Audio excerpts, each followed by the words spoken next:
So a virtual classroom session has been set up and you can start it. You can get to this page by going to Virtual Classroom via Activities. Here are the sessions that you or your colleagues have prepared. There is a session you want to start. In that session, you go all the way to the right under Actions and click on the dots and click on Launch. A new tab opens with some additional information about participating in such a session.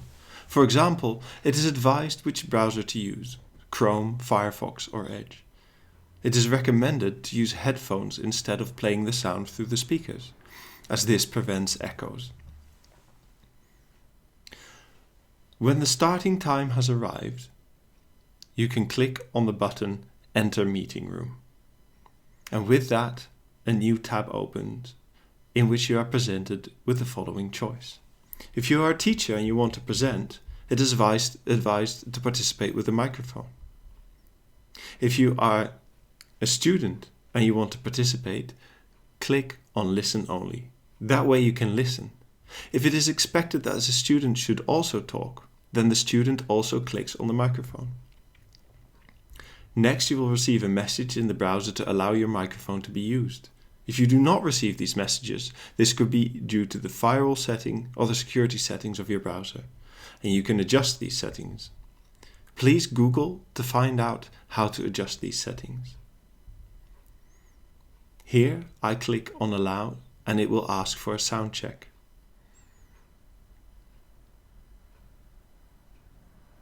The sound check will echo the things I say, and if you hear the echoes, click Yes. Now it is time to prepare the presentation. You should have given yourself some time to do this, for about 5 minutes. At the bottom left, you get 4 options by clicking on the plus. This way, you can upload a presentation. When I click on it, this screen opens, and when I click on the cloud, I can add a file, and in this case, I want to add a PowerPoint presentation, but in principle, a PDF file is advised. If I click on Open, it will take a few moments to upload this into Virtual Classroom.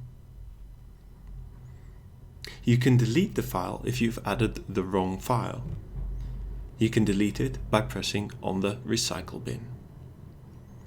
But if you agree with this file, you can click on Start. The file is now being prepared for presentation, and you will see that the white area will change to my PowerPoint in a minute. You can see my PowerPoint here on the screen. Students and other participants in this presentation now see my PowerPoint too. They cannot go to the next slide. You as a teacher can do that, and as a teacher you have extra options. There are some tools on the right side. This way you can write and draw on the screen. Students cannot do this unless you activate the bottom option at the bottom right. This will give other students the opportunity to draw or write on the screen. It is a way of activating your students a little. It is also possible to share your webcam. Here at the bottom you can turn your webcam on or off. Check it if it works. Again, you will receive a notification from your browser and you have to approve that your webcam is being used. What is also useful while setting up your virtual classroom is that you click on the dots at the top right and then on Settings. This will bring up some extra configuration options which can be useful at times.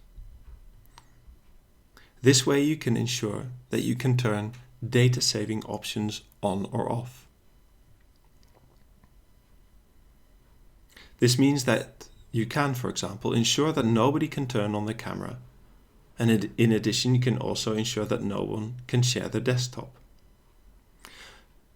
So no one can share a certain window of their computer with those who are present.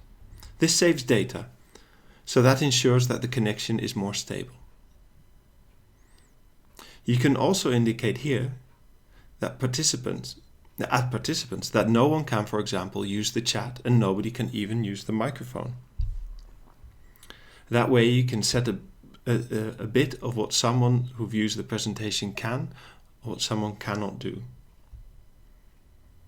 If you have gone through the settings correctly and you are satisfied with them, click on Save. When you are ready to start, you can look to the left to see who else is present in your virtual classroom session, and only when you are ready should you select Start Recording.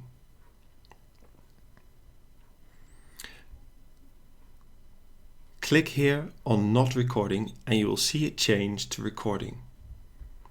You are now recording your session. And when you have finished your virtual classroom, click on the dots at the top right again and click on End Meeting.